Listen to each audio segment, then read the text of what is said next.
स्वागत है आपके अपने इस YouTube चैनल सोना टेक्स में। तो दोस्तों आज हम लेकर आए हैं क्लास 10th का साइंस का मोस्ट इम्पोर्टेंट ऑब्जेक्टिव क्वेश्चंस जो कि हर बार एग्जाम में पूछा जाता है। तो चलिए इन क्वेश्चंस को समझते हैं। तो चलिए आइए क्वेश्चंस को समझते हैं।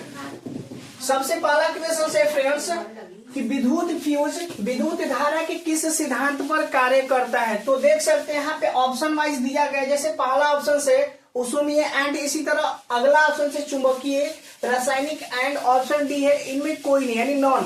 तो इसका राइट आंसर हो जाएगा फ्रेंड्स, राइट आंसर आपका हो जाएगा ऊष्मीय। तो विद्युत फ्यूज विद्युत धारा के किस सिद्धांत पर कार्य करता है तो हो जाएगा आपका ऊष्मीय। चलिए हम अगला सवाल को भी पढ़ते हैं। अगला सवाल है कि इलेक्ट्रॉन के स्थानांतरण से बने यौगिक को क्या कहते हैं। तो इलेक्ट्रॉन से के स्थानांतरण से बने यौगिक को दोस्तों यहाँ पे ऑप्शन जैसे है सहसंयोजी, विद्युत संयोजी, कार्बनिक एंड ऑप्शन डी है नॉन। तो इसका आंसर हो जाएगा दोस्तों वैद्युत संयोजी। क्या हो जाएगा? वैद्युत संयोजी। उसी तरह अगला क्वेश्चन है कि विद्युत हीटर में किस तार का प्रयोग किया जाता है। तो दोस्तों यहाँ पे देख सकते हैं बहुत सारे ऑप्शन है, टंगस्टन, नाइक्रोम, चांदी, तांबा। तो दोस्तों विद्युत हीटर में जो आपका तार यूज किया जाता है वो हो जाएगा नाइक्रोम का तार। किसका तार? नाइक्रोम का। अगर यहाँ पे बल्ब पूछता कि विद्युत बल्ब में किस तार का यूज किया जाता है दोस्तों तो वो हो जाएगा आपका टंगस्टन। लेकिन यहाँ पे हीटर पूछा है तो हीटर में कौन सा तार यूज होता है? नाइक्रोम का तार। आइए अगला क्वेश्चन को पढ़ते हैं। अगला है सोडियम की परमाणु संख्या कितना होता है। तो दोस्तों यहाँ पे देख सकते हैं सोडियम का परमाणु संख्या यहाँ पे 12 है, ऑप्शन में 26 है, 11 है, 10 है। तो सोडियम का परमाणु संख्या फ्रेंड्स होता है 11। ऑप्शन नंबर सी आपका राइट आंसर हो जाएगा। इसी तरह अगला सवाल है कि मनुष्य के शरीर में कितने कोष्ठक होते हैं। कट करता बंद करता थोड़ा सा। तो दोस्तों अगला सवाल है हमारा 5 नंबर कि मनुष्य के हृदय में कितने कोष्ठक होते हैं। तो यहाँ पे ऑप्शन है 4, 5, ऑप्शन है 8 एंड ऑप्शन है 3।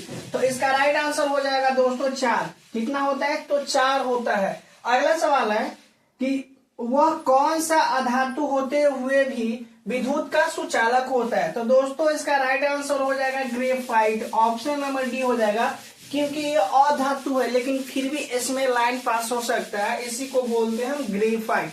अगला सवाल है कि सूक्ष्मदर्शी में किस लेंस का प्रयोग किया जाता है, यानी माइक्रोस्कोप में किस लेंस का प्रयोग किया जाता है दोस्तों। तो आपका राइट आंसर हो जाएगा उत्तल लेंस। कौन सा लेंस का? उत्तल लेंस। तो चलिए हम इसका स्क्रीनशॉट ले लीजिए क्योंकि हम अगले सवाल की दोस्तों हम अगले सवाल को समझते हैं। हमारा 7 नंबर क्वेश्चन है कि चंद्रमा पर खड़े अंतरिक्ष यात्री को आकाश कैसा दिखाई देता है। ऑप्शन है नीला, उजला, लाल एंड काला। तो इसका राइट आंसर हो जाएगा ऑप्शन नंबर डी काला। तो आकाश में अंतरिक्ष यात्री को आकाश कैसा दिखाई देता है दोस्तों? तो काला दिखाई देता है। अगला सवाल है 8 नंबर की किसी भी अम्लीय विलयन का पीएच मान कितना होता है। ऑप्शन है 7, ऑप्शन बी है 7 से अधिक एंड ऑप्शन सी है 7 से कम और ऑप्शन डी है नॉन यानी कोई नहीं। तो इसका राइट आंसर हो जाएगा दोस्तों 7 से कम। क्या हो जाएगा? 7 से कम। किसी भी अम्लीय विलयन का पीएच मान कितना होता है? तो होता है 7 से कम। अगला सवाल है कि तालाब का जल कम गहरा दिखाई देने का कारण मतलब क्या कारण है। ऑप्शन है परावर्तन एंड ऑप्शन बी है अपवर्तन, ऑप्शन सी है विवर्तन एंड ऑप्शन डी है ध्रुवण। तो इसका राइट आंसर होगा दोस्तों बी नंबर अपवर्तन। तो तालाब में जल जो गहरा दिखाई देता है वो अपवर्तन के कारण देता है दिखाई। आगे है कि पुतली के साइज को कौन नियंत्रित करता है, यानी हमारे आंखों में जो पुतली है उसके साइज को कौन नियंत्रित करता है। तो इस तरह ऑप्शन पढ़ सकते हैं आप। ऑप्शन है कॉर्निया, आइरिस, नेत्रल लेंस एंड रेटिना। तो इसका राइट आंसर हो जाएगा दोस्तों आइरिस। यानी आइरिस जो हमारा आंखों में होता है वो पुतली के साइज को दोस्तों बड़ा या छोटा करता है। इसी तरह अगला सवाल है कि वायुमंडल नहीं होता तो आकाश कैसा दिखाई देता। तो दोस्तों वायुमंडल नहीं होता है तो आकाश कैसा दिखाई देता। ऑप्शन है ए नीला, लाल, काला, पीला। तो इसका राइट आंसर दोस्तों काला। क्या कैसा दिखाई देता आकाश? आपको काला दिखाई देता। अगला सवाल है कि आवेश का SI मात्रक क्या होता है। ऑप्शन है वोल्ट, ऑप्शन बी है जूल, ऑप्शन सी है ओम एंड ऑप्शन डी है कूलम। तो दोस्तों आवेश का SI मात्रक कूलम होता है। क्या होता है? कूलम।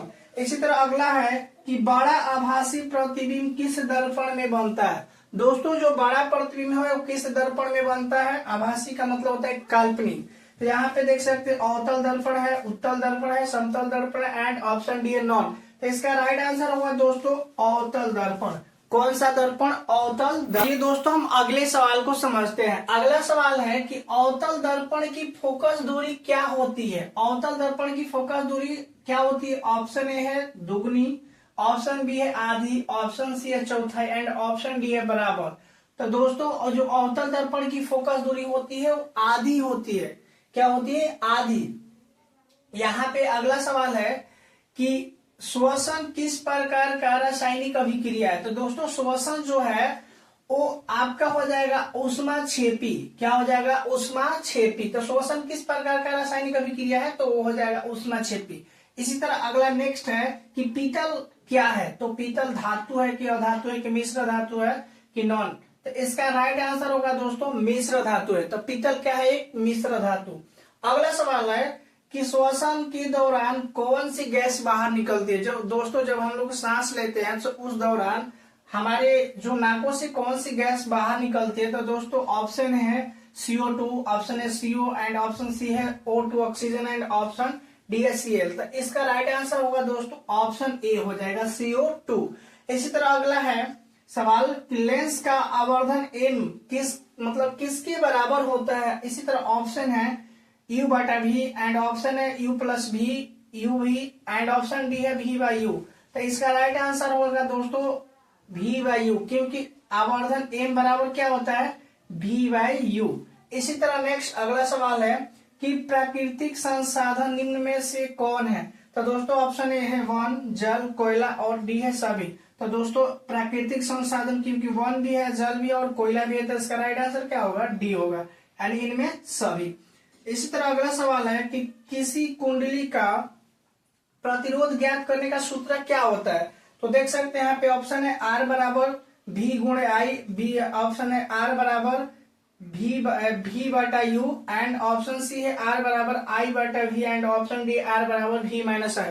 तो दोस्तों कुंडली का जो सूत्र होता है वो होता है R बराबर V/I। दोस्तों यह वीडियो आपको अच्छा लगा है, अगर लगा हो तो प्लीज अपने दोस्तों के साथ शेयर कीजिए और हमारे चैनल को सब्सक्राइब कीजिए। तो मिलते हैं नेक्स्ट वीडियो में, इतना के लिए जय हिंद।